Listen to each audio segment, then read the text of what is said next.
Either you fix this truck that no one could, or you're fired. But 5 minutes later, the smell of oil and grease saturated the air at Pearson & Sons garage, located in the outer boroughs of New York. David Michael Miller, known to everyone simply as David, wiped his hands on the already grimy rag he always carried in his pocket. His 42 years of life and 15 years of dedication to that garage were about to be put to the test in the cruelest way he could imagine. "David, I need to speak with you now." Gregory Pearson's voice cut through the noise of the tools like a sharp blade. The garage manager, a man of always impeccable suits and a calculating gaze, gestured toward the red truck that for 3 months had occupied the main bay like an unsolvable puzzle. David felt a tightness in his chest. He knew that tone of voice. It was the same one Gregory used before firing someone. Around the garage, the other mechanics quieted their activities, pretending not to pay attention to the conversation about to happen. But David knew they were listening to every word. "This truck arrived here 3 months ago," began Gregory, pointing to the vehicle with a theatrical gesture. "3 of our best mechanics have already tried to fix it. Stephen, who has 20 years of experience, gave up. Kenneth, whom you trained yourself, said it's impossible. Even old Arthur, who knows engines like no one else, threw in the towel." David swallowed hard. Arthur was a legend in the garage, a 68-year-old man who seemed to understand engines by the sound they made. If even he had given up, the situation was more serious than he imagined. "And now," Gregory continued, crossing his arms and assuming an even more intimidating posture, "are you going to tell me you can't do it either? Because if that's the case, perhaps it's time to rethink your position here at the company." The words hit David like a punch to the stomach. 15 years of honest work, of early mornings fixing vehicles, of dedication that had even cost him problems in his marriage, all of it was being put at risk by a challenge that seemed impossible. "Mr. Gregory," David tried to keep his voice steady, "I can take a look at the truck, but if 3 experienced mechanics couldn't—" "I don't care what the others couldn't do," Gregory interrupted him brutally. "I care about what you will do. Either you fix this truck that no one could in 3 months, or you're fired. You have until the end of the workday." The silence that followed was deafening. David could hear his own heart beating irregularly as he processed the ultimatum. 5 o'clock. It was only 2 in the afternoon, which gave him 3 hours to solve a problem that had defeated 3 experienced mechanics in 90 days. "Understood, sir," murmured David, walking toward the truck with heavy steps. His colleagues watched him with a mixture of pity and relief that they weren't in his place. The truck was a relatively new model, a heavy-duty hauler that shouldn't have such complex problems. David opened the hood and leaned over the engine, trying to identify what could be the issue that had baffled 3 experienced professionals. Dear listener, if you're enjoying the story, please take a moment to like and especially subscribe to the channel. It helps us a lot as we're just starting out. Now continuing. David began his inspection methodically, as he always did. First, he checked the oil and coolant levels, then tested the battery and examined the belts. Everything seemed normal. The engine was clean. The parts seemed to be in perfect condition. Why on earth wouldn't that truck work? 5 minutes after accepting the challenge, something caught his attention. It was a detail that apparently no one had noticed, a small inconsistency in the position of a cable behind the instrument panel. David crouched down to get a better look and discovered that a cable had been disconnected. Could it really be that simple? He thought to himself. The problem wasn't with the engine itself, but with a loose cable behind the dashboard. It was the cable responsible for communication between the electronic control unit and the injection system. Without that connection, the truck simply wouldn't work. But as he tried to reconnect the cable, David made a disturbing discovery. The cable hadn't come loose naturally. It had been cut, and it wasn't an accidental cut caused by wear or vibration. The marks on the cable clearly indicated that someone had used pliers to cut it deliberately. David felt a chill run down his spine. Why would someone purposely sabotage a truck? And why this specific truck? He looked around to make sure no one was watching and examined the cable more closely. The tool marks were unmistakable. The cable had been cut with precision, and from the state of oxidation at the cut, it had happened at least 2 months ago. This meant the truck had arrived at the garage already sabotaged, and all this time, 3 experienced mechanics had been trying to find a problem with the engine that simply didn't exist. "David, how's it going?" Gregory's voice behind him made him jump. The manager had approached silently, and his presence there made David realize something odd. Gregory seemed nervous, restless, very different from the confident posture he had shown just minutes before. "I found the problem, Mr. Gregory," David replied cautiously. "It was a disconnected cable. Simple as that." "A disconnected cable," Gregory repeated, and David noticed his voice sounded strange, as if he was surprised by the discovery. "What kind of cable?" "The electronic injection system cable. But there's something strange," David began, but was interrupted. "Strange how?" Gregory asked quickly, and David could perceive a growing tension in his voice. "The cable didn't come loose naturally, it was cut," David said, watching his boss's reaction closely. Gregory visibly paled. His hands, which moments before had been gesturing confidently, now trembled slightly. He avoided looking directly at the engine and quickly changed the subject. "Cut? Must have been some accident during transport or handling. The important thing is you managed to identify the problem. Can you fix it?" "Yes, I can. I just need to reconnect the cable and run a test," David replied. But something about Gregory's reaction deeply troubled him. An experienced manager wouldn't react that way to a simple technical discovery. As he soldered the cable and performed the necessary tests, David couldn't stop thinking about Gregory's strange reaction. Why had he gotten so nervous about the discovery? And why did he seem to avoid talking about the vehicle's history? When he reconnected the cable and started the truck, the engine fired up immediately. The smooth, regular rumble of the heavy-duty hauler engine indicated it was working perfectly. 3 months of a puzzle solved in 15 minutes of careful investigation. But David didn't feel triumphant. The discovery of the intentionally cut cable left him deeply disturbed. Who would do this and why? And why had Gregory reacted so suspiciously? "All done, Mr. Gregory," David announced when the manager returned to the bay. "The truck is running perfectly." Gregory approached hesitantly, as if he didn't want to be there. "Are you sure everything's okay? It won't have problems again?" "I'm sure. It was just the injection system cable that was disconnected. Now it's working as it should have from the first day it arrived here," David replied, deliberately emphasizing the last words to observe Gregory's reaction. The manager avoided David's gaze and quickly changed the subject. "Well, then consider the problem resolved. You can return to your normal work." But David was not willing to let the issue go. "Mr. Gregory, about the cable being cut, don't you think it's strange? Perhaps we should investigate how it happened." "There's no need to investigate anything," Gregory replied with a sharpness that surprised David. "These things happen.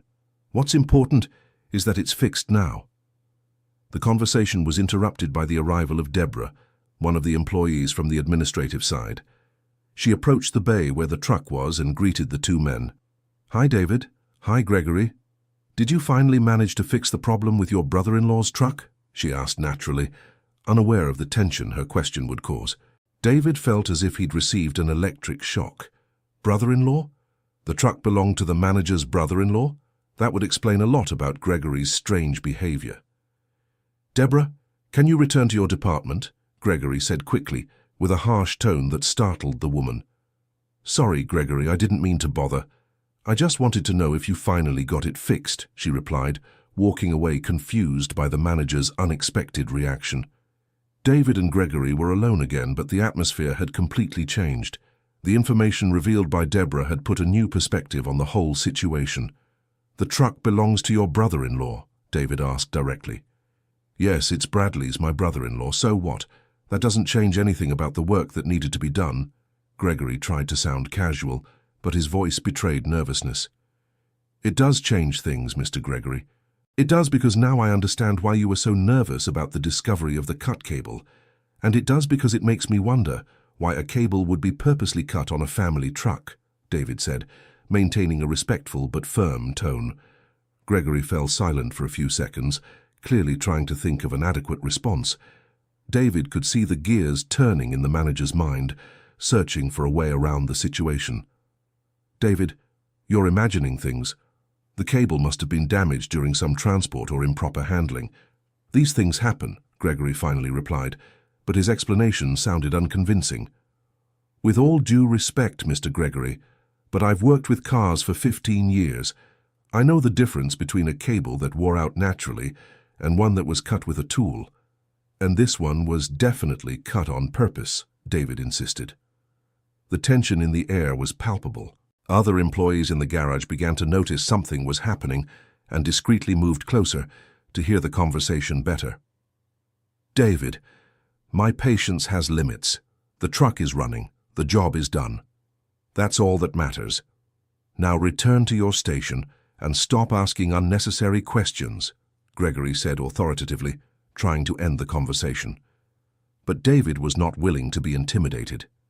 15 years of honest work gave him the right to question suspicious situations.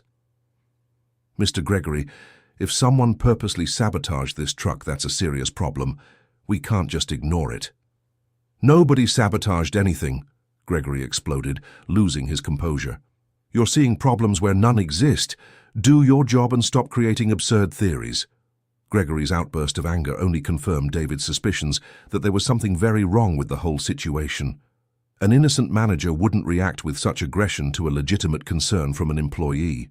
At that moment, David made a decision that would change his life forever. He was not going to simply accept Gregory's inadequate explanation and pretend nothing had happened. There was something very suspicious about this whole story, and he was determined to discover the truth. All right, Mr. Gregory, I'll get back to my work, David said calmly, but his mind was already working on how to investigate more deeply what was happening. Gregory seemed relieved by David's apparent submission and quickly walked away from the bay, as if he wanted to escape the situation. But David had memorized every detail of the conversation and every reaction from the manager. For the rest of the afternoon, while working on other vehicles, David couldn't stop thinking about the cut cable and Gregory's strange reaction. Why would someone sabotage a truck? And what could be the connection between that sabotage and the vehicle belonging to the manager's brother-in-law? At 4 in the afternoon, when David was lost in thought while changing the oil of a Swift hatchback, Deborah discreetly appeared at his side. David, can I talk to you for a minute? She asked quietly, looking around to make sure Gregory wasn't nearby. Of course, Deborah, what is it? It's about the truck belonging to Gregory's brother-in-law. I didn't want to cause trouble, but there have been some strange things I've been noticing for a while, she said hesitantly. David felt his heart race. What kind of strange things? Well, this isn't the first truck of Mr. Bradley's that has come here for repairs. In the last 2 years, he's brought in at least 5 different vehicles, and all of them had very specific problems that took a long time to fix, Deborah explained. What kind of problems? Always electrical or electronic problems, never obvious mechanical issues, and it always takes months to resolve. And there's something else. Gregory always rejects the first estimates the mechanics make for these brother-in-law vehicles, Deborah continued. David felt a chill down his spine. A pattern was beginning to form in his mind. Do you remember how many estimates were rejected for this truck? 3. Stephen made an estimate suggesting replacement of the injection module. It was rejected. Kenneth suggested a complete review of the electrical system. Also rejected. Arthur suggested a detailed check of the electronic control unit. Rejected too, Deborah listed. And they all mentioned electrical problems? Exactly. They all suspected problems in the electrical system, but Gregory always said it was too expensive and told them to look for other solutions, Deborah confirmed. David was beginning to understand what was happening. 3 experienced mechanics had correctly identified that the problem was electrical, but Gregory had rejected all suggestions, forcing them to look for non-existent problems in the engine. Deborah, do you have access to this truck's documents? Paperwork, history, those things? David asked. Yes, I do. Why? I need to see the documentation. There's something very strange going on here, and I need to understand the situation better, David explained. Deborah hesitated for a moment, clearly worried about the possible consequences. David, if Gregory finds out I'm showing you documents, he won't find out. And if he does, I'll take full responsibility. Deborah, this is important. Something very serious might be happening here, David said sincerely. Convinced by David's seriousness, Deborah agreed. All right, but it has to be discreet. I'll get the documents and meet you in the storeroom in 10 minutes. While waiting for Deborah in the small workshop storeroom, David tried to organize the information he had gathered so far.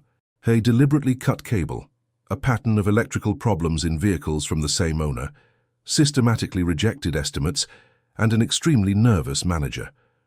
All these elements pointed to something very suspicious. Deborah arrived at the storeroom carrying a folder with documents. Here are all the papers related to the truck, she said, handing the folder to David. David opened the folder and began examining the documents. There was the vehicle's entry ticket into the garage, the service orders from the 3 mechanics who tried to fix it, and what interested him most, the truck's original documentation. Examining the vehicle transfer document, David made a shocking discovery. The truck had been transferred from the company to Bradley, Gregory's brother-in-law, just 1 week before being brought to the garage with problems. Deborah, this document here, the truck belonged to the company? David asked, pointing to the transfer document. Yes, the company has a fleet of trucks for equipment transport. That one was sold to Bradley for a very low price, if I'm not mistaken, Deborah confirmed. David continued examining the documents and found something even more disturbing. There was a technical inspection of the truck done by the garage itself just 2 weeks before the sale to Bradley. And in that inspection, the truck was described as being in perfect working condition, with no apparent problems. Deborah, look at this. 2 weeks before being sold to Bradley, the truck went through an inspection here at our garage and was approved with no issues. David showed the document to Deborah. That is very strange indeed. How does a truck in perfect condition develop a complex electrical problem in 2 weeks? Deborah reflected. It doesn't, David said with growing conviction, unless someone created that problem on purpose. The two fell silent for a few moments, absorbing the implications of the discovery. If David was right, someone had deliberately sabotaged the truck after the sale to Bradley. But why would anyone do that? Deborah asked. That's the million-dollar question, David replied. But I have a few ideas. Deborah, can you help me with one more thing? What do you need?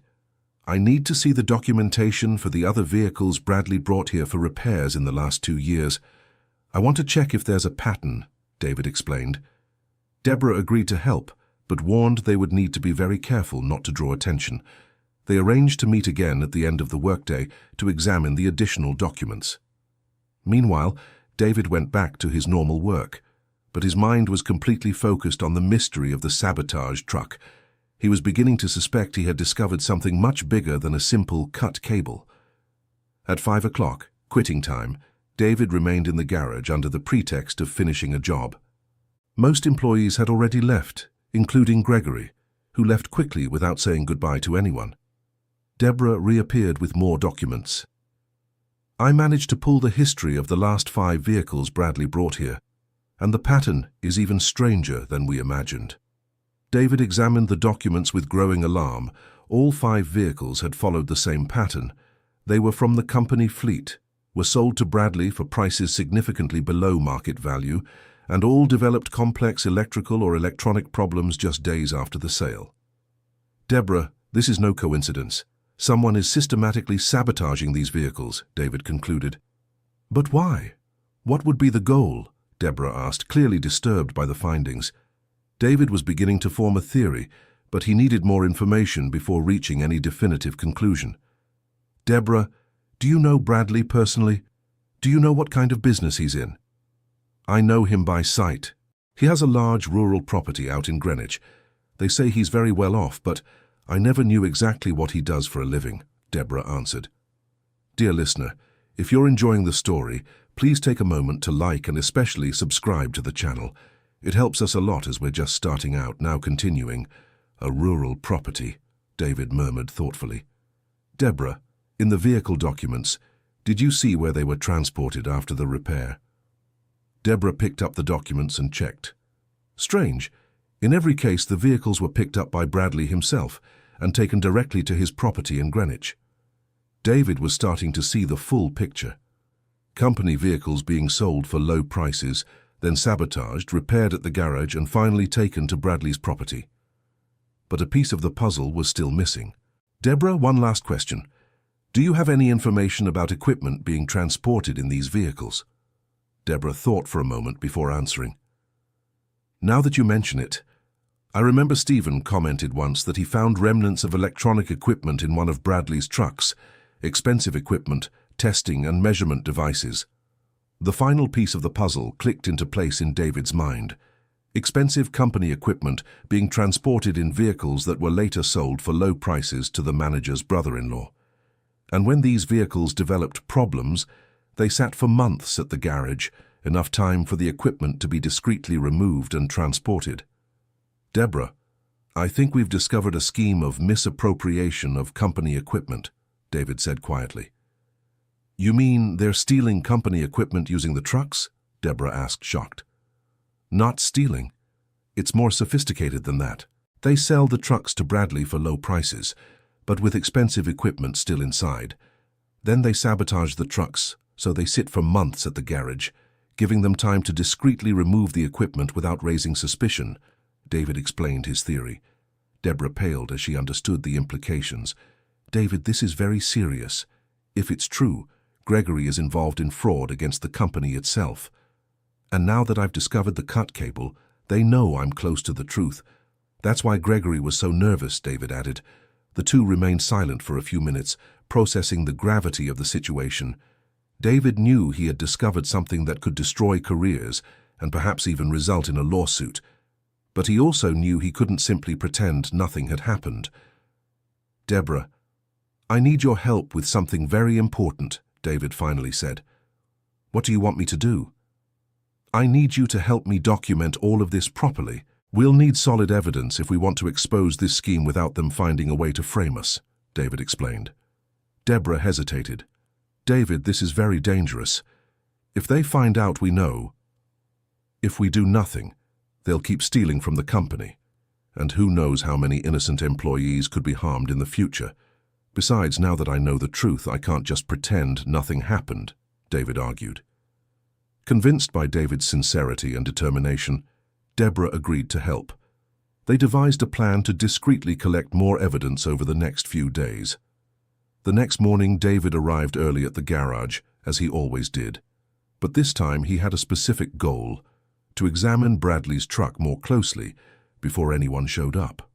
Upon opening the truck's hood, David made an additional discovery that confirmed his suspicions. There were marks in the engine compartment indicating that heavy equipment had been transported there recently. Small scratches and tie-down marks that wouldn't be present on a truck used only for normal transport. David discreetly photographed the marks with his cell phone, creating a visual record of the evidence. He knew he would need much more than his word against the managers if he wanted to expose the scheme. Around 8 in the morning, Gregory arrived at the garage. David immediately noticed that the manager seemed even more tense than the day before. His eyes were red, as if he hadn't slept well, and he avoided looking in the direction of the repaired truck. David, good work yesterday with the truck. Bradley can come pick up the vehicle this afternoon, Gregory said, trying to sound casual. Already, Mr. Gregory? Wouldn't it be prudent to do some additional tests to make sure it won't have problems again? David suggested. It's not necessary. The problem is fixed, as you said yourself yesterday, Gregory replied quickly, clearly anxious to get the truck out of the garage as soon as possible. Gregory's insistence on removing the truck quickly only reinforced David's suspicions. If it were a normal repair, the manager would allow additional tests to ensure the quality of the service. Throughout the morning, David continued observing Gregory's behavior. The manager made several phone calls in a low voice, always stepping away from the employees so he wouldn't be heard. In one of these calls, David managed to catch a few words: problem solved, this afternoon, and no complications. Around noon, an unexpected situation occurred. A well-dressed man carrying an executive briefcase entered the garage and asked for Gregory. Deborah, who was at the reception, directed the visitor to the manager's office. David took the opportunity to discreetly approach the office and try to listen to the conversation. The voices were low, but he managed to catch a few phrases that alarmed him even more. Discrepancies in the inventories, equipment not found, and internal audit. were some of the words David could make out. The presence of an internal auditor at the garage on the same day the truck was to be removed couldn't be a coincidence. David realized the situation was getting complicated quickly and that he might not have much time to collect all the evidence he needed. When the auditor left Gregory's office, the manager was visibly shaken. His hands were trembling, and he seemed to have difficulty concentrating on the garage's normal activities. David took a moment when Gregory was distracted to approach Deborah at the reception. Deborah, who was that man who was talking with Gregory? That was Mr. Robert from the company's internal audit department. He said he's investigating some irregularities in the equipment inventories, Deborah replied quietly. David's heart raced. An equipment inventory audit in the middle of the scheme he had uncovered. The situation was becoming very dangerous, very quickly. Deborah, we need to act quickly. If they remove the truck today, we'll lose important evidence, David whispered urgently. What do you want to do? We need to photograph the inside of the truck before they come to get it. And I need to check for any traces of equipment that might have been transported illegally, David explained. The two waited for an opportunity when Gregory left the garage for lunch. Quickly, David thoroughly examined the inside of the truck, photographing every mark, scratch, or piece of evidence that heavy equipment had been transported. In the truck's glove compartment, David made a crucial discovery. There were several equipment transfer documents from the company to Bradley's property. The documents showed specific dates and times of loading and delivery. Deborah, look at this. David showed her the documents. These dates here, they don't match the dates when the truck started having problems. Deborah examined the documents. You're right. According to these papers, the truck transported equipment to Bradley's property 2 weeks after it started having problems. How could a truck with a defect make deliveries? Because it wasn't defective when it made those deliveries. The cable was cut later to create an excuse to keep the truck in the garage, David concluded. The discovery of the documents in the glove compartment was the definitive evidence that David was right about the scheme. The documents proved the truck had been used to transport company equipment even after supposedly developing problems. David quickly photographed all the documents, knowing Gregory would return from lunch soon. He and Deborah put everything back exactly as it was before.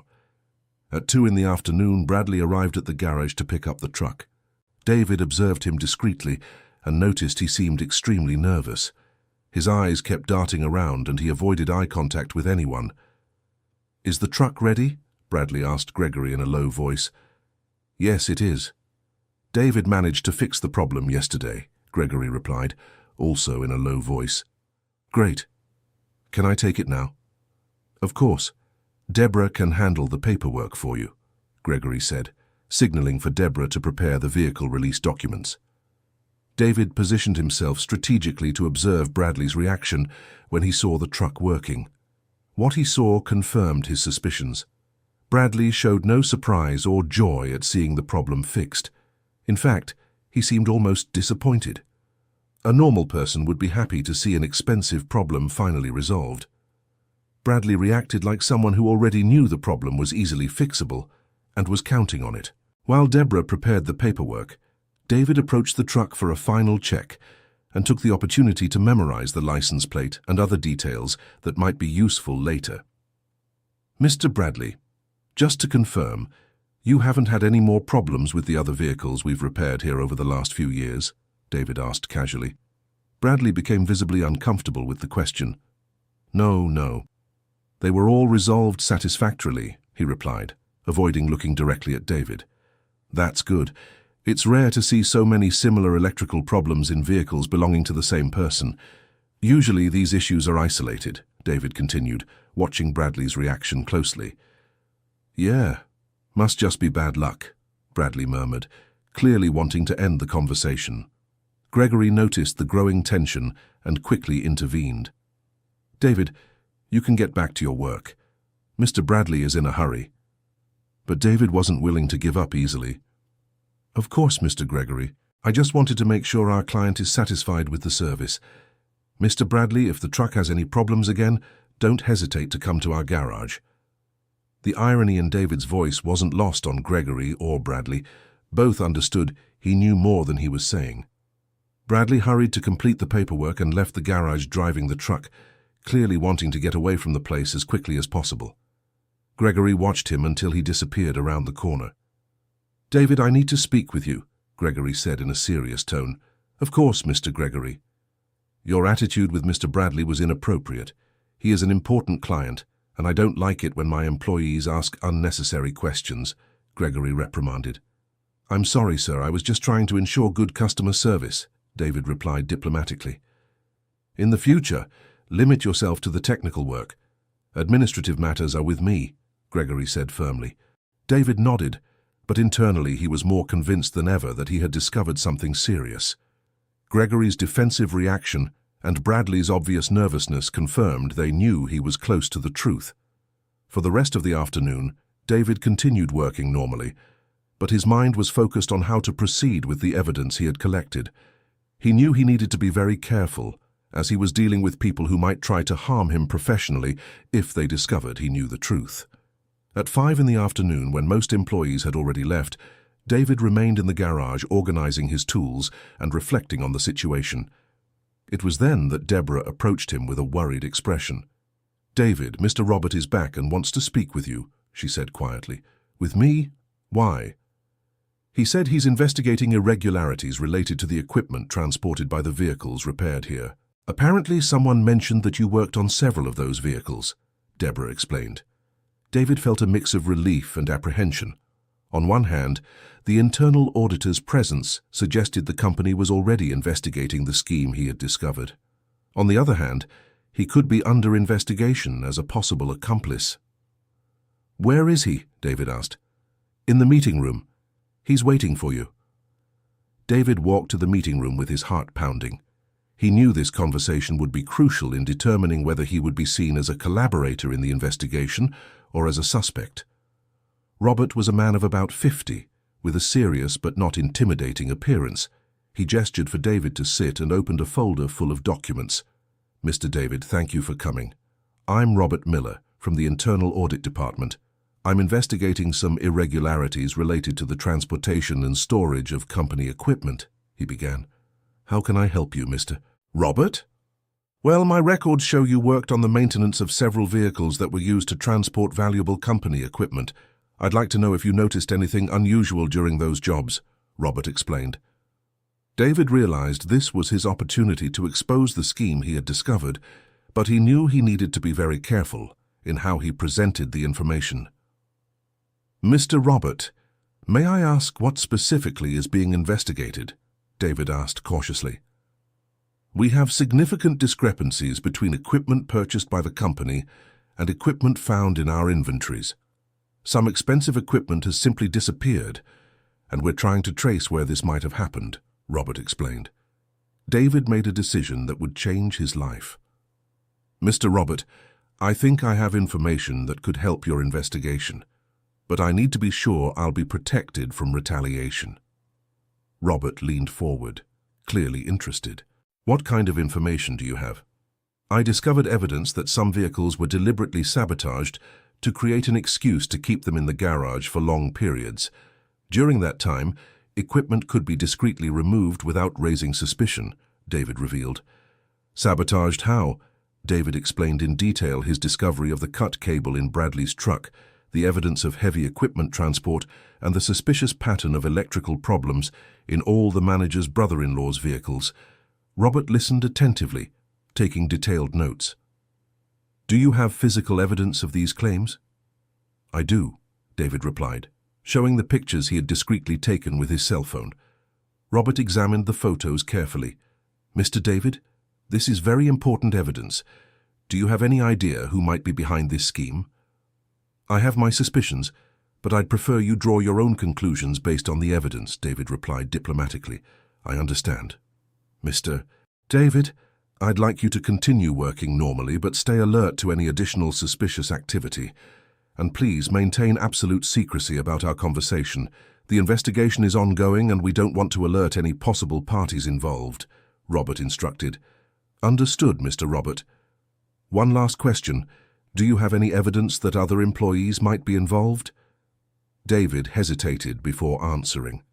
"I believe most employees are innocent, but there are indications that the responsible person has sufficient authority to reject technical budgets and influence the mechanic's work. Robert nodded, clearly understanding the implication. Very well, Mr. David. You will be contacted soon, and thank you for coming forward with this information. It shows professional integrity. When David left the meeting room, he felt both relieved and apprehensive. On one hand, he had done the right thing by reporting the fraudulent scheme. On the other hand, he knew the coming days would be very tense, especially if Gregory suspected he had spoken with the auditor. The next morning, David arrived at the garage expecting to find Gregory in a panic, but the manager seemed strangely calm. Throughout the morning, Gregory behaved normally, assigning tasks and supervising the work. Around 10 o'clock, Deborah discreetly approached David. "David, I have bad news. Mr. Robert came to me early today and said the investigation has been suspended." David felt his blood run cold. Suspended? Why? He said new developments in the investigation made it unnecessary to continue investigating the garage. He didn't give more details, Deborah explained. David couldn't believe what he was hearing. How could an investigation with such clear evidence be suspended overnight? Something was very wrong. During lunch, David decided to call Robert to try to understand what had happened. But when he called the internal audit department, he was informed that Robert was on medical leave with no estimated return date.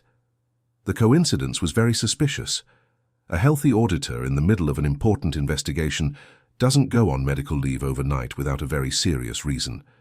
David began to realize he had underestimated the extent and power of the people involved in the fraudulent scheme. If they managed to suspend an internal audit and remove an auditor, it meant they had influence at very high levels of the company. That same afternoon, Gregory approached David with an unexpected proposal.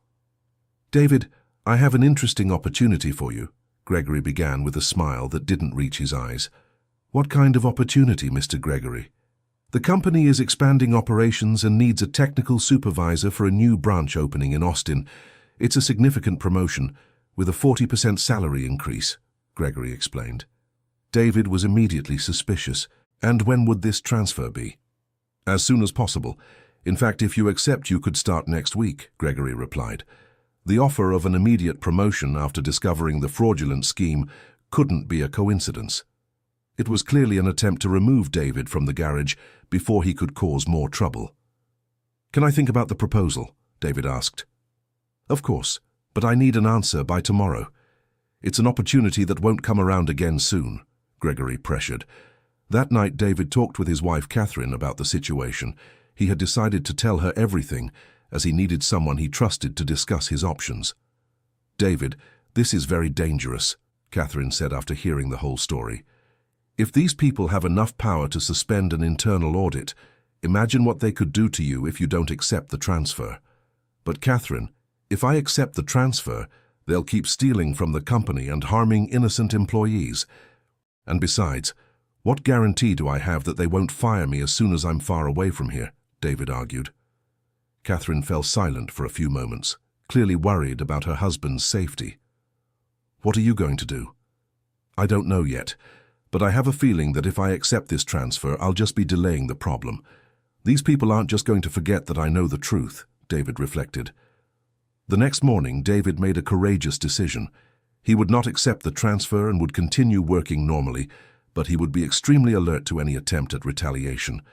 When Gregory asked about his decision, David replied, "Mr. Gregory, I appreciate the offer, but I prefer to continue working here. I like the work I do and the team." Gregory's expression changed instantly. The fake smile disappeared and was replaced by a cold, calculating look. "Are you sure about your decision, David? Opportunities like this are rare." "I'm sure, Mr. Gregory." "Very well. But I hope you don't regret this choice," Gregory said in a threatening tone before walking away. David knew immediately that he had made a powerful enemy. From that moment on, his position at the garage would become increasingly difficult. In the following days, David noticed a clear change in how he was treated. Gregory began constantly criticizing his work, finding faults in jobs that would previously have been considered exemplary. "David, this alignment is poorly done," Gregory said about a perfectly executed job. "David, you took too long to replace this simple part. he complained about a service that had been done in the normal time. "David, your workbench is messy," he criticized an organization that was within normal standards. It was obvious Gregory was trying to create a record of performance issues to justify a dismissal for cause.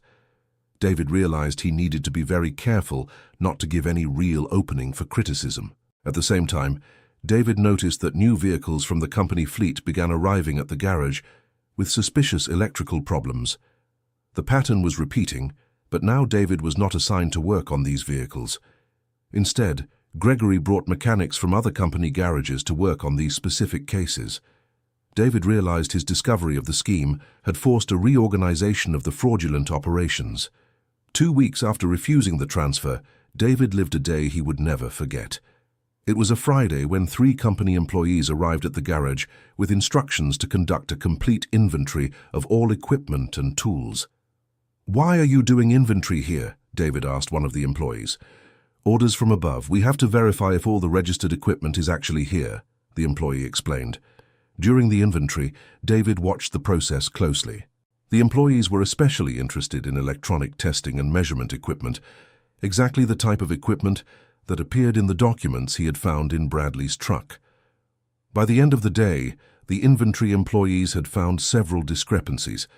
Expensive equipment that was supposed to be at the garage simply could not be found. "Where is the equipment that wasn't located?" one of the employees asked Gregory. "They must be out on external service jobs. I'll check with administration on Monday," Gregory replied, but David noticed his hands were trembling slightly. That night, David decided he needed to act before it was too late. He called the company's main number and asked to speak to the Human Resources Department. "I would like to report irregularities related to the manager of the garage where I work," David said to the operator. "What kind of irregularities?"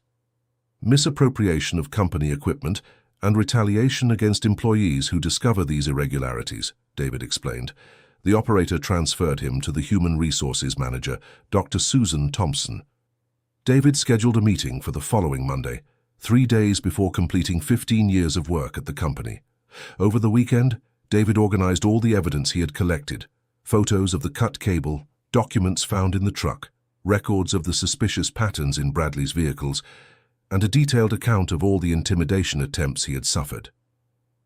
On Monday morning, David arrived early at the company for his meeting with Dr. Susan. She was a woman of about 50, known in the company for her integrity and firmness in enforcing corporate policies. "Mr. David, I understand you have some serious concerns to report," Dr. Susan began the meeting. "Yes, ma'am. I discovered a systematic scheme of misappropriating company equipment that has been going on for at least 2 years," David replied, handing over a folder with all the evidence he had collected. Dr. Susan carefully examined each document and each photo. Her expression grew increasingly serious as she absorbed the implications of the evidence presented. "Mr. David, these are very serious allegations. Are you sure you are prepared for the consequences of making these accusations?" she asked. "I am prepared, Doctor. I cannot remain silent knowing the company is being harmed in this way," David replied with conviction. "Very well. I will initiate a complete and confidential investigation into these allegations. During the investigation, you will continue working normally, but any attempt at retaliation must be immediately reported to this department," Dr. Susan instructed. "Understood, Doctor." "And Mr. David, I want you to know that the company values employees with the courage to defend corporate integrity. Regardless of the outcome of this investigation, your attitude will be recognized," she added. David left the meeting feeling more confident than he had felt in weeks. He had finally reported his findings to someone with real authority to act on them. But his confidence was shaken when he arrived at the garage and found Gregory waiting for him with a furious expression. "David, where were you this morning? Your shift starts at 7 o'clock, Gregory questioned aggressively. "I had to take care of an urgent personal matter, Mr. Gregory. I will make up for the lost time," David replied diplomatically. "Personal matters during work hours are not tolerated. This will go on your disciplinary record," Gregory threatened. David realized that Gregory had discovered his absence from the garage and suspected he was reporting the irregularities. The situation was becoming increasingly tense. In the following days, the pressure on David intensified dramatically. Gregory began giving him tasks impossible to complete in the allotted time, hoping to create evidence of poor performance. "David, this engine needs to be ready in 2 hours," Gregory said about a job that would normally take at least 4 hours.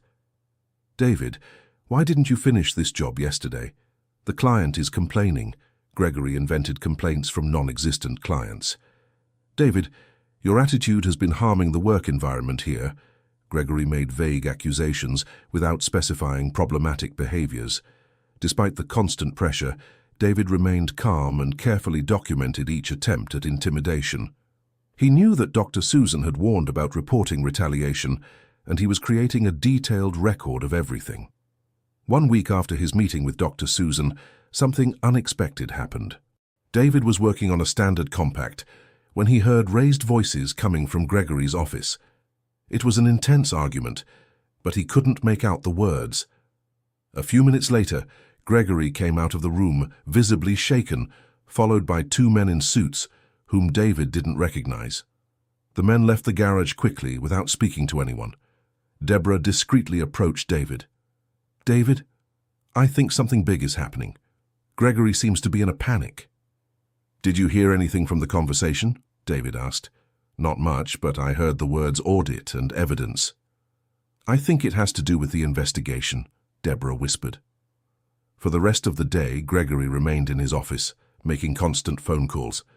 David could see through the glass window that he was extremely agitated, gesturing a lot while talking.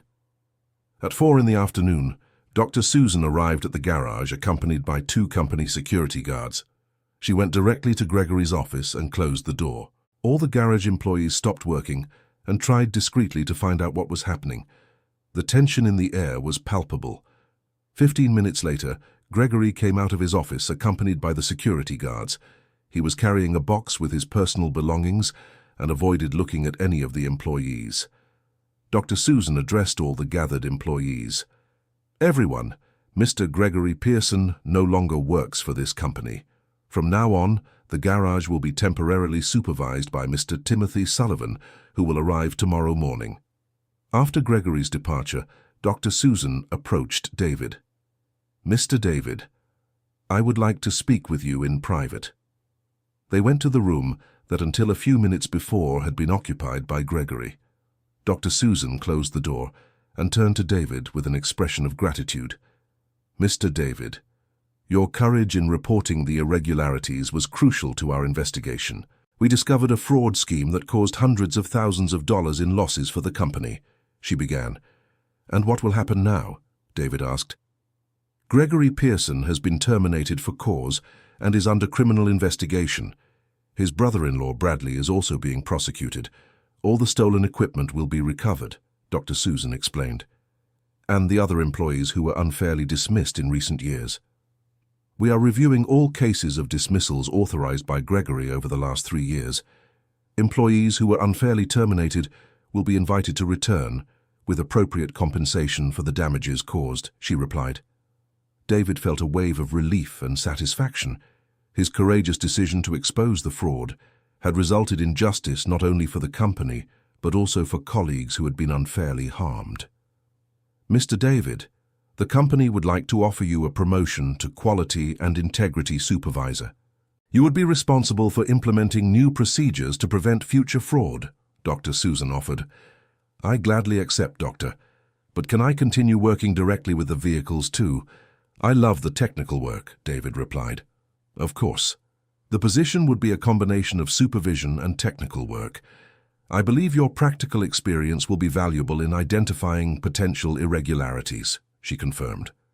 3 months later, the garage had been completely transformed. Under the new supervision, an environment of transparency and technical quality had been established. David, in his new position, implemented rigorous auditing and control procedures that made it impossible to repeat the type of fraud Gregory had perpetrated. The mechanics who had been unfairly dismissed returned to work, and the garage became known in the area for its professional integrity. David established a mentorship program where he taught not only repair techniques, but also the importance of honesty and integrity in the workplace. One Saturday morning, 6 months after Gregory's dismissal, David was at his workbench when Deborah approached him with news that would make him even prouder of his choices. "David, have you seen today's paper?" she asked, showing the business section of a local newspaper. The headline read, "Local Company Implements Pioneering Corporate Integrity Program." The article described how the exposure of the fraudulent scheme had led the company to develop new procedures that had become a model for other businesses in the region. "Look here," Deborah pointed to a passage in the article. "They mention that it all started with the courage of an employee who decided to do the right thing, even knowing it could cost him his job." David read the article with growing emotion. His decision to expose the fraud had not only protected the company and his colleagues, but had also created a positive impact that extended beyond the garage. That afternoon, as David was teaching diagnostic techniques to a young apprentice, he reflected on the journey he had taken, from the day he discovered the cut cable to becoming an example of professional integrity. It had been a life-changing experience in ways he never imagined. "Mr. David," the apprentice interrupted his thoughts, "how do you always know the right thing to do?" David smiled, remembering himself 15 years earlier when he had started working at the garage with the same thirst to learn and grow. "The right thing is usually not the easiest," he replied, "but it's always worth it in the end." Dear listener, if you are enjoying the story, please take a moment to like and especially subscribe to the channel. It helps us a lot as we are just starting out. Now continuing. In the months that followed, the garage not only recovered its reputation, but became a benchmark for transparency and technical quality throughout the New York metropolitan area. David, now respected for both his technical competence and his moral integrity, began receiving invitations to give lectures on professional ethics at other companies. One Monday morning, approximately a year after the entire episode with Gregory, David arrived at the garage and found a surprise waiting for him. It was engineer Robert Miller, the internal auditor, who had initially investigated the case before being mysteriously removed. "Mr. David, I hope you remember me," Robert said, extending his hand with a genuine smile. "Of course I remember, Mr. Robert. How are you?" "I heard you had some health problems," David replied, shaking the auditor's hand. "Actually, they weren't health problems. I was temporarily removed because some influential people in the company didn't want my investigation to continue. But when Dr. Susan took over the case and exposed the whole truth, I was reinstated and promoted," Robert explained. David was surprised to learn that Robert had also been a victim of the same scheme that had tried to silence him. "I can imagine how you must have felt, knowing you had uncovered irregularities and being prevented from continuing the investigation." "Exactly how you must have felt when you discovered the truth about the cut cable," Robert replied. "That's why I came here today. I want to personally thank you for your courage in continuing to fight for the truth, even when I couldn't." The conversation was interrupted by the arrival of Timothy Sullivan, the new manager of the garage. Timothy was a man of about 50, with decades of experience in the automotive sector and an impeccable reputation for honesty and competence. "David, may I speak with you for a moment?" Timothy asked in his calm and respectful manner of addressing employees. "Of course, Mr. Timothy. I've received a proposal from headquarters that I'd like to discuss with you. The company is expanding operations and needs someone to oversee the implementation of new integrity procedures across all garages in the network. It would be a significant promotion, but it would require some travel," Timothy explained. David was surprised by the proposal. During the previous year, he had focused completely on improving procedures at the garage where he worked, never imagining his efforts had caught the attention of such high levels within the company. "May I think about the proposal?" David asked. "Of course. But I'd like you to know this isn't a disguised transfer like the one Gregory tried to force. It's a genuine recognition of your work and an opportunity to multiply the positive impact you've created here," Timothy assured him. That evening, David talked with Catherine about the new opportunity. The difference was stark compared to the conversation they'd had a year before when he was being bullied by Gregory. "David, this time it's different," Catherine said after hearing about the proposal. "This time you're being recognized for doing the right thing, not being punished for it." "That's true. but it also means I'll be taking on a much greater responsibility. It won't just be about our garage, but about ensuring the same type of fraud doesn't happen anywhere in the company, David reflected. And you don't think you're ready for that? Catherine asked with a smile that showed her confidence in her husband. Actually, I think it's exactly the kind of work I've always wanted to do. Helping to create an environment where honest employees can work without fear of retaliation, David replied. The next morning, David sought out Timothy to accept the promotion, but before giving his final answer, he made one important condition. Mr. Timothy, I accept the position, but I would like to continue coming back here regularly to work directly with the cars. I don't want to lose touch with the technical work that taught me everything about professional integrity, David said. Perfect. In fact, that will make you more effective in the new role. You'll be the only supervisor who understands the real technical challenges the mechanics face, Timothy replied, approving the condition. 2 months later, David was on his first official trip to implement the new procedures at a garage in Des Moines. Upon arrival, he found a strangely familiar situation: nervous employees, a defensive manager, and several irregularities in the equipment records. During his inspection, David applied the same techniques of careful observation he had developed while investigating Gregory's scheme. In a short time, he identified clear signs that similar problems were happening at the branch. Everyone, David addressed the garage mechanics, I want you to know I'm here to help, not to create problems for honest employees. If anyone has information about irregularities, you can speak with me in confidence. David's direct and honest approach quickly gained the employees' trust. Within 2 hours, 3 mechanics approached him with information about vehicles being sabotaged to create excuses for unnecessary and expensive repairs. The pattern was almost identical to what Gregory had implemented: company fleet vehicles developing suspicious problems, lengthy and expensive repairs, and equipment disappearing during the process. David carefully documented all the evidence and reported his findings to headquarters. Within days, the branch manager was fired and a new audit system was implemented. Over the following 6 months, David visited 12 garages in different cities across the state of New York. In 8 of them, he found similar irregularities. The scheme Gregory had developed had apparently been replicated across several company branches. It's astonishing how corruption can spread when there aren't proper controls, David commented to Dr. Susan during a follow-up meeting. That's why your work is so important, she replied. You're not just identifying existing problems, but creating systems that prevent new ones from developing. On his 10th visit, David faced his biggest challenge yet. The garage in Austin was managed by a man named Victor Fletcher, who had been promoted internally and had many allies within the company. When David arrived for the routine inspection, Victor greeted him with open hostility. I don't know why you're wasting time with these inspections. My garage has been running perfectly for 5 years. I'm sure it runs well, David replied diplomatically. I'm just here to implement the new documentation procedures the company has adopted. Unnecessary procedures created by people who don't understand how a garage really works, Victor retorted with disdain. Victor's defensive attitude immediately caught David's attention.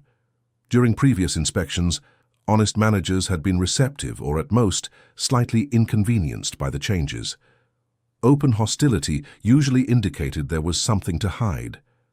David spent 2 days at the Austin garage, carefully observing the processes and talking to the employees. On the 2nd day, he made an alarming discovery. The garage was processing 3 times more company fleet vehicles than would be normal for a unit of its size. Why do you receive so many fleet vehicles? David asked Victor. We're efficient. Headquarters prefers to send vehicles here because we solve problems quickly, Victor answered. But his explanation didn't match the records David had examined. In fact, the records showed vehicles stayed at the garage for weeks, far longer than would be necessary for the types of repairs being performed. During a private conversation with one of the senior mechanics, David discovered the truth. Mr. David, Victor has a deal with some fleet managers. They send vehicles here that don't need repairs. Victor creates inflated estimates and then splits the extra money with the managers. Are you sure about this? David asked. I am. I've worked on vehicles that arrived here in perfect working order and left with the same problems they were allegedly fixed for. And always with very high invoices, the mechanic confirmed. David was facing the most sophisticated scheme he had encountered so far. It wasn't just about equipment being stolen, but about the company being systematically defrauded through fake repairs and inflated estimates. That night, in his hotel, David called Dr. Susan to report his preliminary findings. "Doctor, the situation in Austin is more serious than we imagined. There is evidence of fraud involving multiple people, including fleet managers." "What evidence do you have?" she asked. "Vehicle records showing weeks in the garage for simple repairs, systematically inflated estimates, and a pattern of cooperation between the local manager and fleet managers to process vehicles unnecessarily," David listed. "David, this is very serious. I want you to document everything carefully, but don't confront anyone yet. We'll need irrefutable evidence before we act," Dr. Susan instructed. The next day, David continued his investigation discreetly. He discovered that Victor had created a network of complicity that extended far beyond his garage. Managers from different departments were involved, creating a scheme that diverted hundreds of thousands of dollars per year. The investigation in Austin took 3 weeks to complete. When David finally presented his report to senior management, the evidence was so extensive that it resulted in the largest internal investigation in the company's history. 7 people were fired for just cause, including Victor and 4 fleet managers. The scheme had operated for more than 3 years, causing losses of over $1 million for the company. "David, once again, your dedication saved the company from enormous losses," the company's president, Mr. William Harrison, said, during a meeting where David was publicly recognized for his work. "Thank you, Mr. William. But I want to make it clear that this was only possible because the company created an environment where employees can report irregularities without fear of retaliation," David replied. After the exposure of the scheme in Austin, David became a well-known figure throughout the company. Employees from different units began seeking him out to report suspicions of irregularities, knowing he would take their concerns seriously. Over the next 2 years, David oversaw the implementation of the new integrity procedures in more than 50 company units. In 23 of them, he found evidence of irregularities ranging from minor material diversions to complex fraud schemes. Each case resolved further strengthened his conviction that he had chosen the right path when he decided to expose the first scheme he discovered. His courageous decision had triggered a complete transformation in the company's corporate culture. On a Tuesday morning, 2.5 years after his first discovery, David received a call that moved him deeply. It was Stephen, one of the mechanics who had been unfairly fired by Gregory years before. "David, I want to thank you personally for what you did. Not only did I get my job back, but the company compensated me for all the years I was unemployed because of Gregory's lies," Stephen said, his voice choked with emotion. "Stephen, you don't have to thank me. Anyone in my position would have done the same thing," David replied, though he knew that wasn't true. Many people would have chosen the safety of silence. "No, David, it's not true that anyone would have done the same thing. You risked your career to do the right thing, and because of that not only me but dozens of other families were helped," Stephen insisted. The conversation with Stephen made David reflect on the real impact of his actions. It wasn't just about money saved for the company or improved procedures. It was about families who had been unfairly harmed and now had their lives restored. That afternoon, David was in his original garage, working on an eco sedan, when Catherine arrived with a surprise. She rarely visited the garage, preferring to let David focus on his work. "David, I have some news for you," she said with a radiant smile. "What news?" "The city is going to give you a Civic Merit Medal at next month's ceremony for your work in promoting integrity and honesty in the business environment," Catherine announced. David was surprised and moved. When he had discovered the cut cable 2.5 years earlier, he never imagined that his decision to do the right thing would have such far-reaching repercussions. "A Civic Merit Medal," he repeated, still processing the news. "Yes. Apparently the changes you helped implement became a model for other companies in the region." The mayor's office wants to recognize the positive impact this has had on the local business community, Catherine explained. The medal presentation ceremony was held a month later in the mayor's office. Besides Catherine, Dr. Susan Timothy Sullivan and many of the employees whose lives had been positively impacted by David's work were present. Mr. David Michael Miller, the mayor began his speech, your courage in defending professional integrity not only protected your company, but created an example that inspired positive change throughout our business community. As he received the medal, David thought of all the moments of doubt he had faced, the moments when he questioned if he was doing the right thing, if it was worth risking his financial security for moral principles. Ladies and gentlemen, David addressed the audience after receiving the medal, when I discovered irregularities in my workplace, my first reaction was fear. Fear of losing my job, fear of retaliation, fear that no one would believe me. The audience was in absolute silence, hanging on every word. But I learned that courage is not the absence of fear. Courage is doing the right thing even when you are afraid. And the right thing is always worth it, even when the path is difficult, David continued. After the ceremony, David returned to work with a renewed sense of purpose. His story had become bigger than himself, inspiring other people to defend integrity in their own workplaces. 3 months after the ceremony, David received an invitation to participate in a national television program about business ethics. The program wanted to highlight real stories of employees who had made significant differences in their organizations. Mr. David, for our viewers who may be facing similar situations, what advice would you give? The host asked during the interview. First, document everything carefully. Emotions and suspicions are not enough. Concrete evidence is necessary.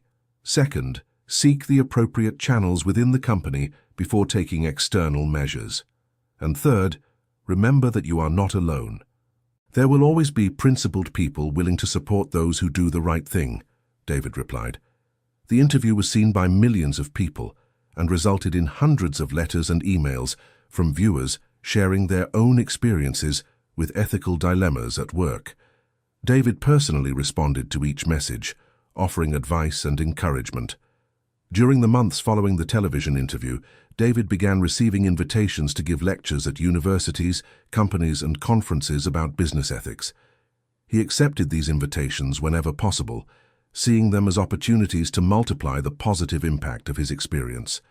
At one of these lectures, at a university in New York, an engineering student asked a question that made him reflect deeply on his journey. Professor David, the student said. David had insisted he wasn't a professor, but the students insisted on calling him that. Have you ever regretted exposing the irregularities? I mean, your life could have been simpler if you had remained silent. David smiled, remembering a time when that question tormented him. No, I have never regretted it. My life may not have become simpler, but it certainly became more meaningful. When you do the right thing, even at a high cost, you can sleep peacefully knowing you've kept your integrity. After the lecture, David was approached by a young business administration student. Mr. David, thank you for sharing your story. My father works at a company where he suspects wrongdoing, but he's afraid to report it because of our financial situation. Tell your father I understand his fear, David replied. But also, tell him there are ways to report irregularities that minimize personal risks, and that serious organizations protect employees who act with integrity. The conversation with the student led him to develop an idea that would become one of the most important projects of his career. David proposed to the company the creation of a support program for employees who wanted to report irregularities but were worried about the consequences. Dr. Susan, David explained during a meeting, many employees know about irregularities but don't report them out of fear. If we create a program that offers legal protection and temporary financial support for these employees, we can identify problems long before they cause significant damage. The proposal was approved by senior management and implemented 6 months later. The Integrity Protection Program became a model for other companies and resulted in the identification of dozens of irregularities that otherwise might have gone unnoticed for years. 5 years after discovering the cut cable, David was in his office. He now had his own office as Director of Corporate Integrity when he received a visit that deeply surprised him. It was Gregory Pearson, his former manager. 5 years older, with graying hair and an expression of genuine remorse, Gregory asked for a few minutes to talk. "David, I know I have no right to ask for anything after what I did, but I'd like to talk with you," Gregory said hesitantly. David was surprised but curious. "Of course, Gregory, come in. First, I want to apologize for what I did to you and to other employees. There is no justification for my actions," Gregory began. "I accept your apology," David replied simply. "Second, I want you to know that your attitude changed my life in a way you can't imagine," Gregory continued. "How so?" "After I was fired, I went through a very difficult period. I lost the house, my wife almost left me. My children were ashamed of me.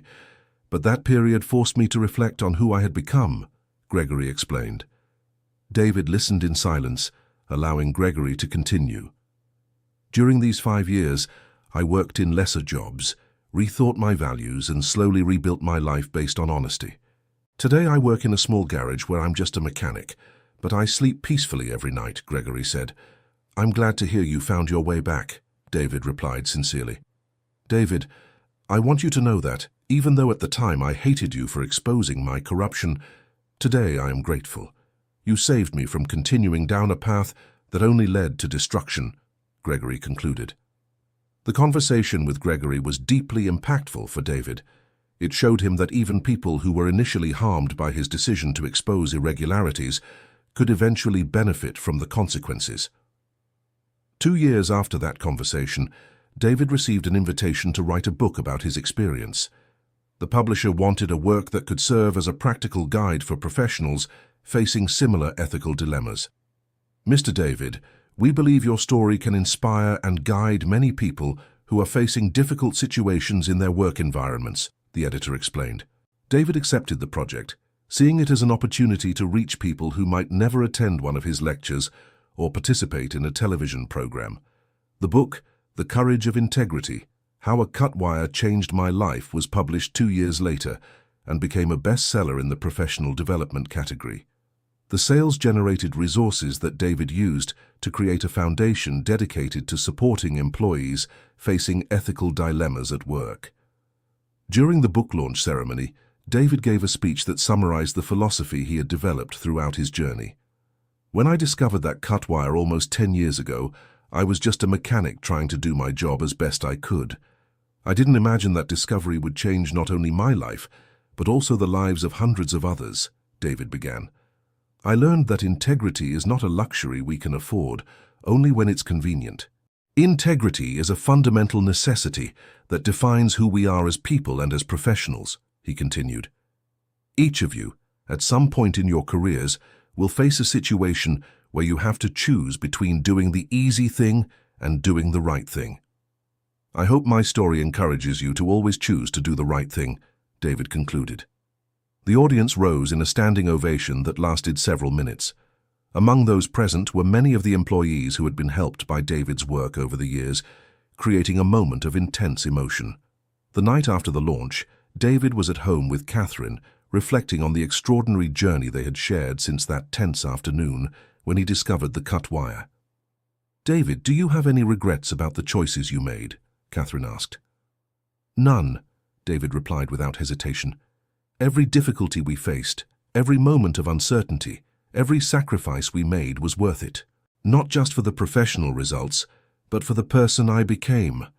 "And what do you think would have happened if you hadn't discovered the cut wire that day?" Catherine asked. David thought for a moment before answering. "I think I would have discovered other irregularities eventually. The type of person who cuts a wire to sabotage a vehicle doesn't stop there. Sooner or later, Gregory would have done something I couldn't ignore." "So you think you were destined to face that situation?" "I don't know if I was destined, but I know I was prepared. 15 years of honest work gave me the confidence and competence needed to recognize that something was wrong and do something about it," David reflected. 10 years after discovering the cut wire, David was driving through the city when he passed by the garage where it all began. The sign now read Pearson & Sons Garage, certified in corporate integrity, indicating that the unit had become one of the first to receive certification from the program David had developed. He stopped the car and entered the garage, being immediately recognized by the employees. Deborah, now the administrative supervisor, approached with a warm smile. "David, what a wonderful surprise to see you here," she said, hugging the man who had become a legend in the company. "Deborah, how are things here?" "Fantastic. The garage has never run better. The employees are happy, the customers trust our work, and everyone knows they can speak up about any concern without fear of retaliation," Deborah answered. David walked through the garage, observing the positive and productive atmosphere. It was exactly the type of work environment he had dreamed of creating when he began implementing the new integrity procedures. In the bay where he had discovered the cut wire, a young mechanic of about 25 years old was now working. David approached and introduced himself. "Mr. David, it's an honor to meet you in person. I read your book during my technical training," the young mechanic said enthusiastically. "What's your name?" "Peter Silver, and I want you to know that your story inspired me to choose this profession. I want to be the kind of professional who makes a difference," Peter replied. The conversation with Peter made David realize that his influence had extended even to the next generation of professionals. Young mechanics were entering the profession, inspired not only by the technical aspect of the work, but also by the ethical values he had helped to promote. During the following years, David continued expanding his work promoting corporate integrity. He established partnerships with universities to develop professional ethics curricula, worked with government organizations to create whistleblower protection policies, and collaborated with companies of all sizes to implement integrity programs. On his 50th birthday 3 years later, David received a tribute he considered the high point of his career. The National Industrial Guild chose him as Professional of the Year in recognition of his impact on promoting business ethics. During the award ceremony, held in Washington, D.C., David was introduced by none other than the Guild's president as the mechanic who changed the face of corporate integrity in the United States. "Ladies and gentlemen," David said in his acceptance speech, "when I began my career as a mechanic over 20 years ago, my goal was simple: to do good work and support my family. I never imagined that one day I would be here, speaking about integrity to leaders from across the nation." The audience laughed and applauded, clearly captivated by David's humility and authenticity. "But I learned that no matter what our position or profession, we all have the power and the responsibility to promote integrity in our workplaces. Integrity is not a privilege for executives or managers. It is the responsibility of every worker," David continued. "Today, when I return to that garage where I discovered the cut cable, I see young mechanics working with pride and dignity, knowing their voices will be heard if they identify problems. That is what truly matters. Creating environments where honesty is valued and protected," David concluded.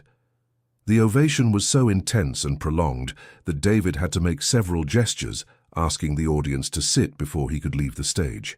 After the ceremony, during the official dinner, David was approached by dozens of business owners and executives who wanted to learn more about the integrity programs he had developed.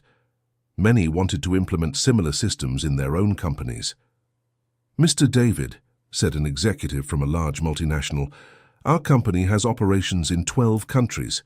Would it be possible to adapt your methods for such diverse cultural contexts?"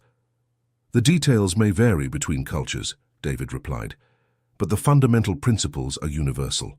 Honesty, transparency, and protection for those who do the right thing are values that resonate anywhere in the world." The conversation resulted in an invitation for David to develop an international consulting program, expanding his work beyond U.S. borders.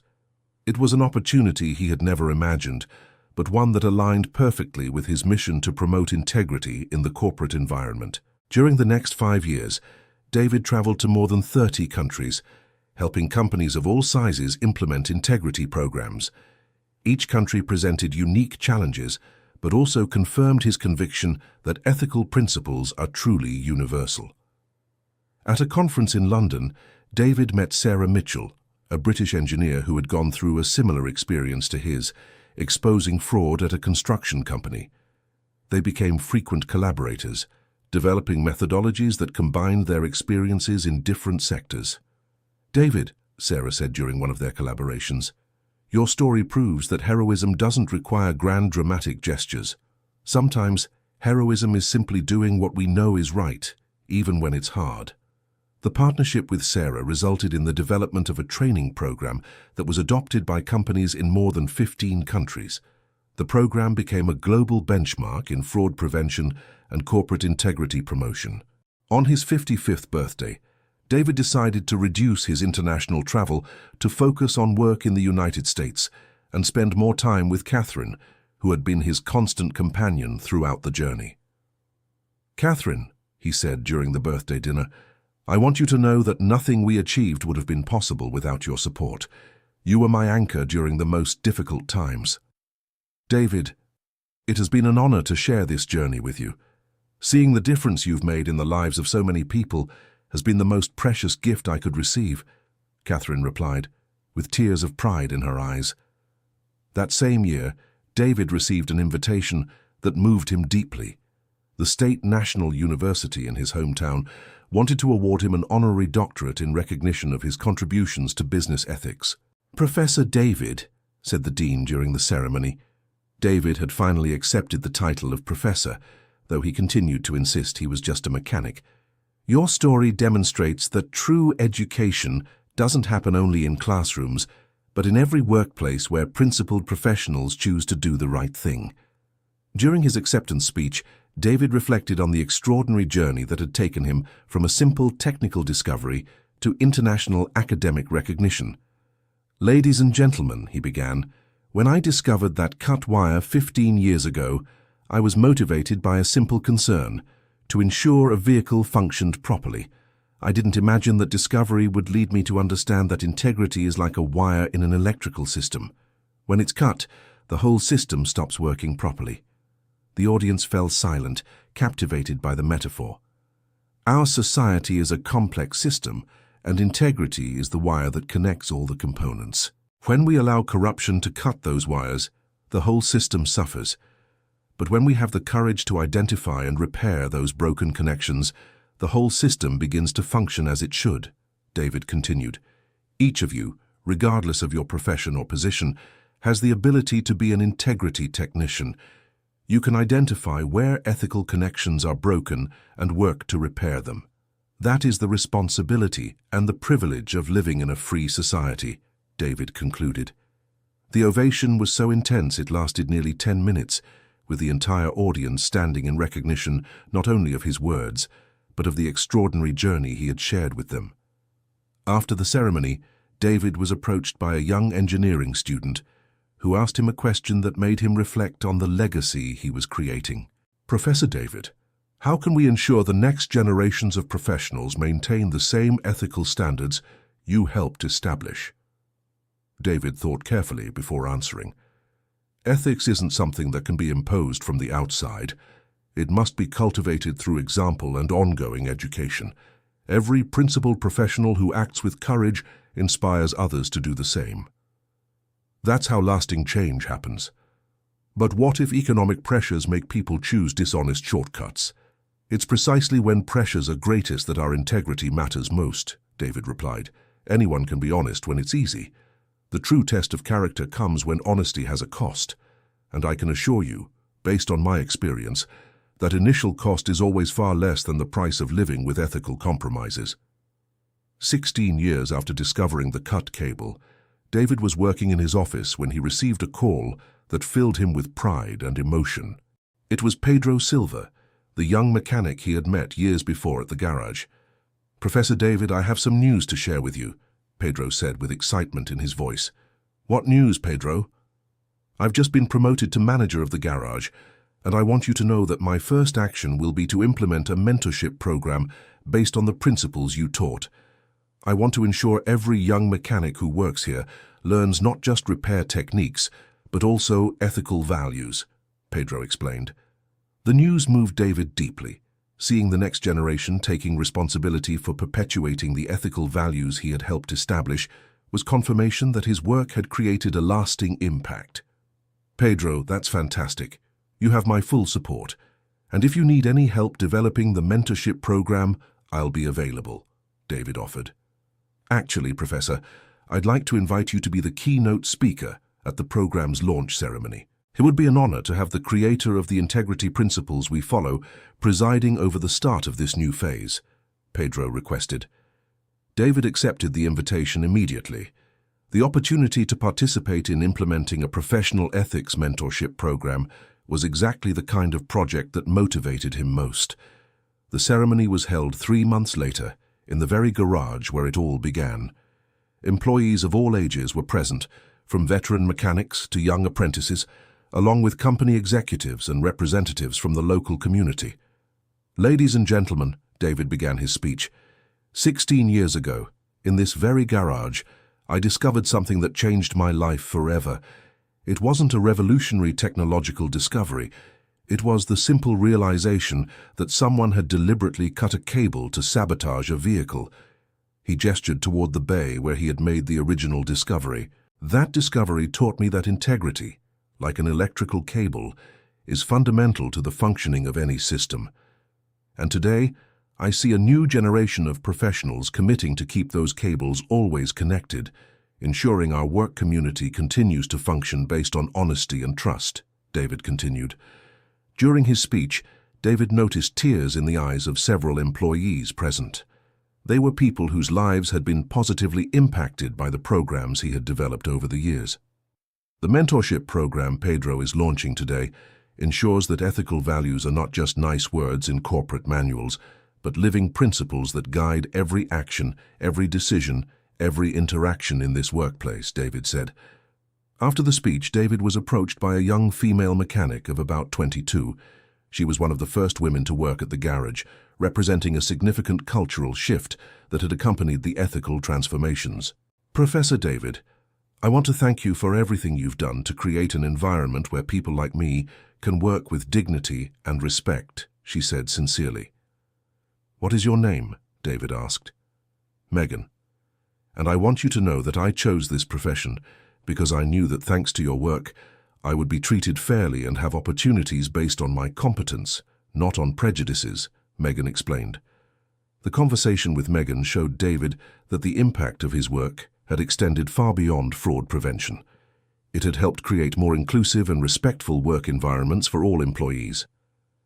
At the end of the ceremony, David walked alone through the garage, revisiting the places where his journey had begun. In the bay where he discovered the cut cable, there was now a small discreet plaque. Location where modern corporate integrity began at our company, March 16, 2008. The plaque had been the idea of the employees themselves, who wanted to create a permanent reminder of the importance of doing the right thing even when it's difficult. During the trip back home, David reflected on the extraordinary journey his life had taken. From a mechanic worried about a simple technical problem, he had become an international symbol of professional integrity, but what made him most proud wasn't the recognitions or awards he had received. It was knowing that in garages, offices, factories, and companies all over the world, there were professionals who chose to do the right thing because they had been inspired by his story. 18 years after discovering the cut cable, David was at home preparing for retirement. At 61, he felt he had fulfilled his life's mission and was ready for a new phase of less intense activities. Catherine, now with graying hair but the same radiant smile that had captivated David decades before, was helping him organize his files and documents. "David, look what I found," she said, showing an old photo from the first time he had been interviewed on television. "It feels like a whole lifetime ago," David commented, observing his younger self in the picture. "In a sense, it was," Catherine replied. "The man who was interviewed that day was different from the man you became. The journey changed you." "Changed for the better?" David asked playfully. "Definitely for the better. You became not only a better professional but a better person. And more importantly, you helped many other people become better too," Catherine answered sincerely. That evening, David was reading in his favorite armchair when the phone rang.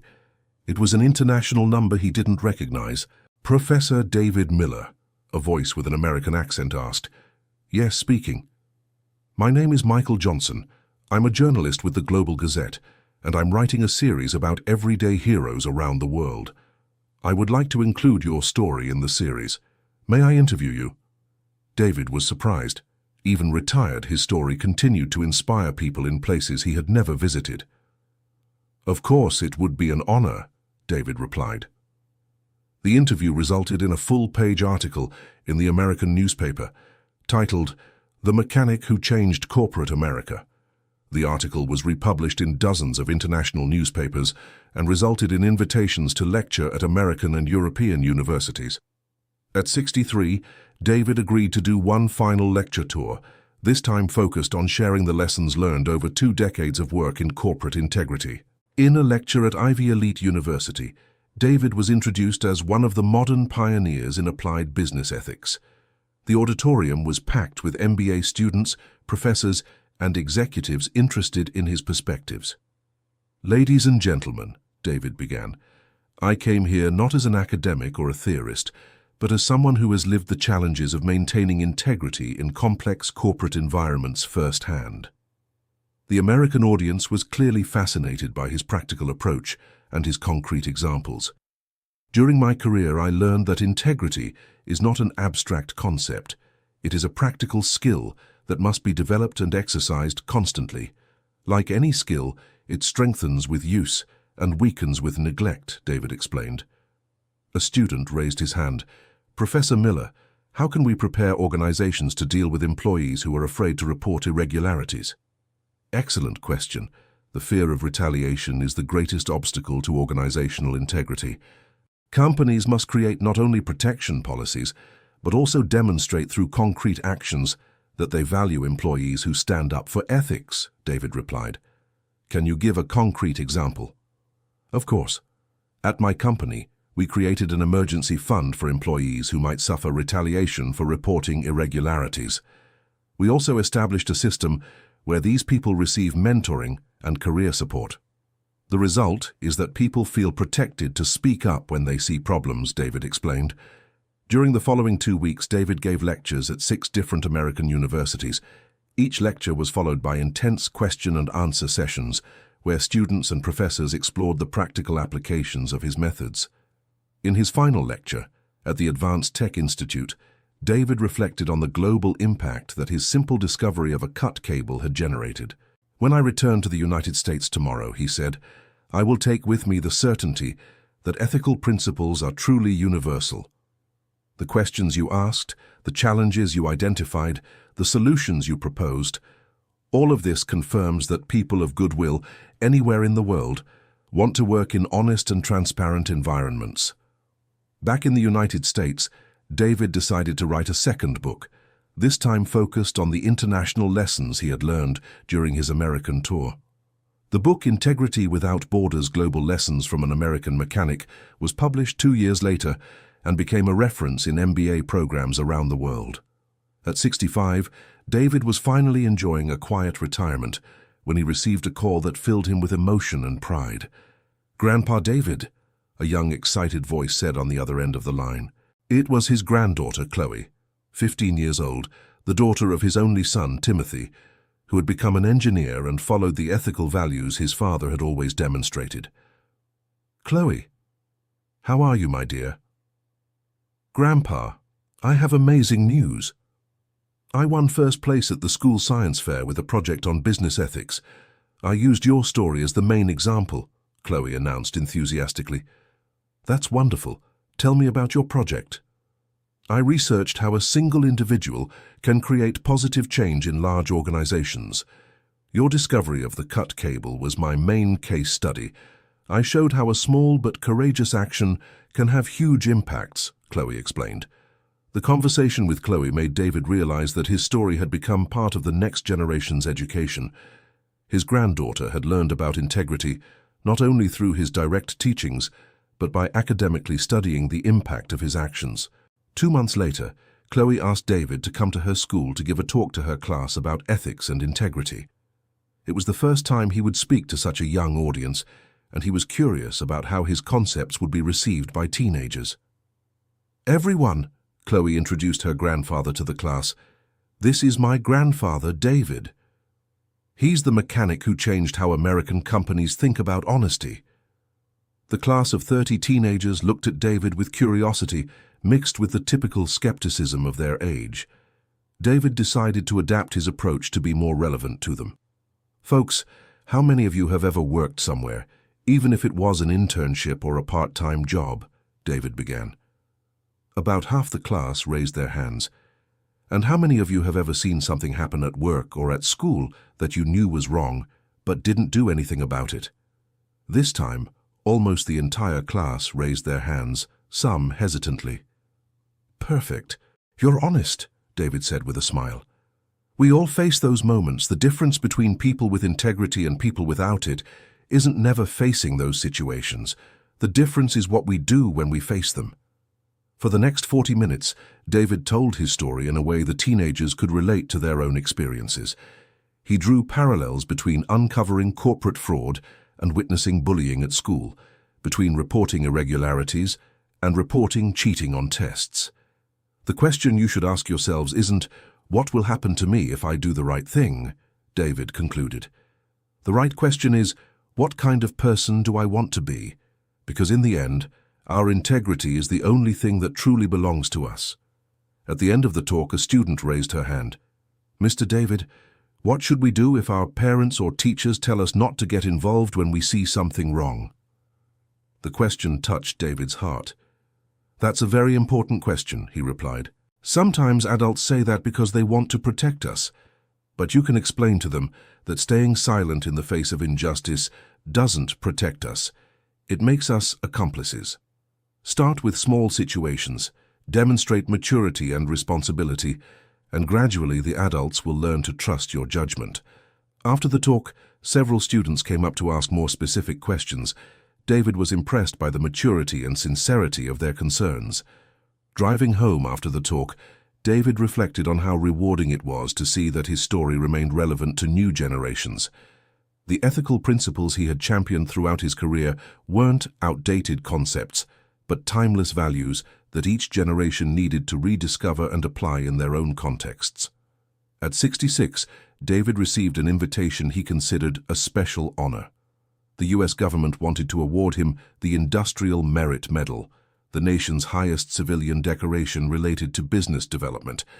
The ceremony was held in Washington, D.C., attended by the president, cabinet members, business leaders from across the country, and representatives of international organizations. "Mr. David Michael Miller," the president said during the ceremony, "your contribution to ethical business development in the United States transcends any quantitative measure. You have proven that integrity is not only compatible with business success, but is fundamental to it."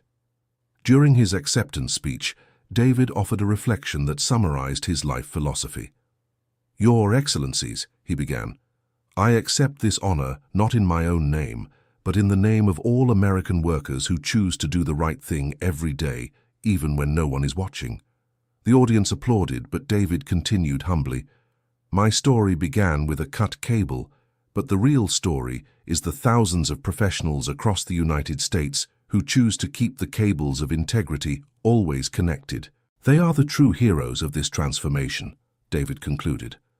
After the ceremony, David was approached by journalists from various countries interested in understanding how a mechanic had become a symbol of corporate integrity. "Mr. Miller," asked a journalist from World News Network, "what advice would you give to young professionals starting their careers today?" "3 pieces of advice," David replied. "First, never compromise your integrity for short-term gains. Second, always document suspicious situations before taking action. Third, remember that you are never alone. There are always honest people willing to support those who do the right thing." And for executives and business owners, create environments where integrity is not only protected, but celebrated. "Honest employees are the greatest asset any company can have," David answered. During the years following the National Medal, David continued to be sought by organizations worldwide, interested in his methods for promoting corporate integrity. He accepted consulting engagements selectively, prioritizing projects that could create lasting impact. One such project was particularly special, creating an ethics code for small businesses in the United States. Unlike large corporations with resources for specialized departments, small businesses often don't know how to implement integrity practices. David developed a simplified manual that could be implemented by any company, regardless of size. The manual included practical procedures, real-world examples, and low-cost tools to monitor and maintain ethical standards. Integrity cannot be a privilege only for large companies, David explained during the manual's launch. Every business, no matter how small, can and should operate with transparency and honesty. The manual was distributed free to over 100,000 small U.S. businesses and became a model for similar initiatives in other countries across the Americas. At 70, David decided to focus his energy on one last major project, a complete autobiography that would serve as a practical manual for anyone facing ethical dilemmas at work. The Journey of a Cut Cable, Memoirs of a Life Dedicated to Integrity, took 3 years to write and included not only his personal story, but also detailed analyses of cases he had faced over decades. The book became a publishing phenomenon, selling over 500,000 copies in its first year. More important than the sales numbers was the impact it had on readers around the world.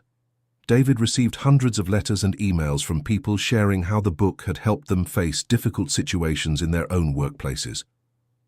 Doctors reported exposing questionable practices in hospitals. Teachers described how they had fought corruption in universities. Business owners told of how they had reformed their practices to prioritize integrity. "Catherine," David said one evening, showing a folder full of letters, "I think I finally understand the true meaning of everything we lived through." "What is it?" "It wasn't about me discovering a cut cable. It was about how an ordinary person, doing the right thing at the right time, can create ripples of positive change that spread far beyond what they could ever imagine," David reflected. Catherine smiled, remembering the time when David was just a mechanic, worried about technical problems. "You always underestimate what you did, David. It wasn't just doing the right thing. It was having the courage to keep doing the right thing, even when it got difficult." On his 75th birthday, David was surrounded by family, friends, colleagues, and people whose lives had been impacted by his work. Chloe, now 25 and working as a corporate auditor, made a toast that deeply moved her grandfather. "Grandpa David," she said, raising her glass, "your story taught me that heroism isn't in grand gestures, but in the everyday choices to do the right thing. Thank you for showing us that an ordinary person can make extraordinary differences." During the party, David conversed with dozens of people who had been inspired by his story. There were executives who had restructured their companies, employees who had found the courage to report misconduct, and young people who had chosen careers based on ethical values. "Professor David," said a young engineer, "I want you to know that I chose my profession after reading about your story in school. Your example showed me that engineering isn't just about technique, but about social responsibility." Conversations like this repeated throughout the party, confirming for David that his decision to expose that first fraudulent scheme had created a legacy that would extend far beyond his own life. That night, after all the guests had left, David and Catherine sat in their garden, gazing at the stars and reflecting on the extraordinary journey they had shared. "David," Catherine said softly, "do you have any regrets about the path our life took?" David thought for a long moment before answering. "No regrets, Catherine. Perhaps our life would have been simpler if I had stayed silent that first time, but it wouldn't have been a life worth living." "Why?" "Because I discovered that life's greatest satisfaction comes not from what we achieve for ourselves, but from the good we manage to do for others." Every person who found the courage to do the right thing after hearing our story made all the difficulties we faced worthwhile, David replied.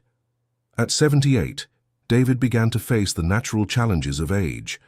His mobility was reduced, but his mind remained sharp, and his commitment to integrity unshakable.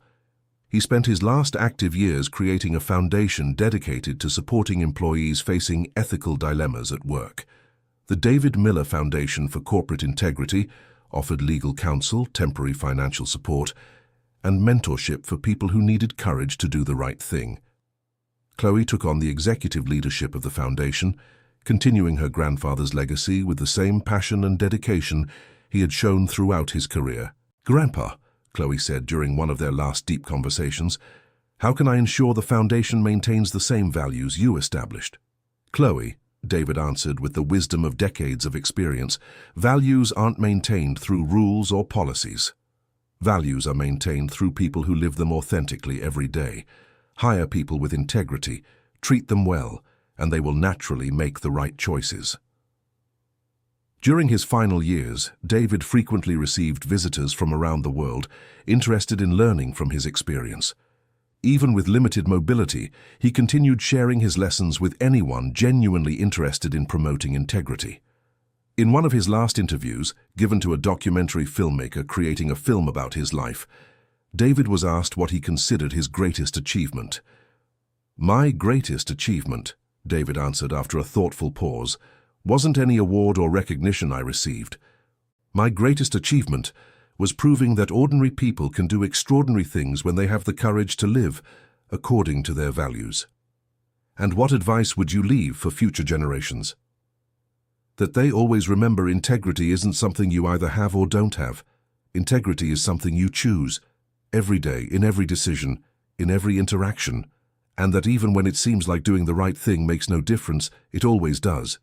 Perhaps not immediately, perhaps not in ways you can see, but it always makes a difference," David concluded. End of the story. Now tell me what you thought of the story and from where you're watching us.